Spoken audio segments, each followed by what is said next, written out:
Social media ban sa mga kabataan sa France? Oui, yan po ay French for yes.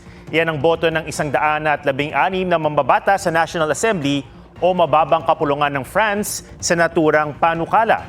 23 ang tutol.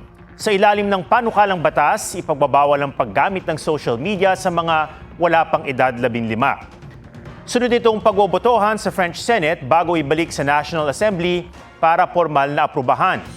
Nais nga ni French President Emmanuel Macron na ipatupad ito bago magsimula ang klase sa Setyembre.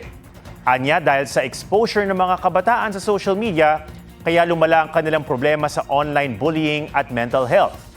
Suportado niya umiiral ngayong social media ban ng Australia sa mga wala pang 16 na taong gulang at pinag-aaralan din ng parehong akbang sa Britanya, Espanya, Denmark at Greece.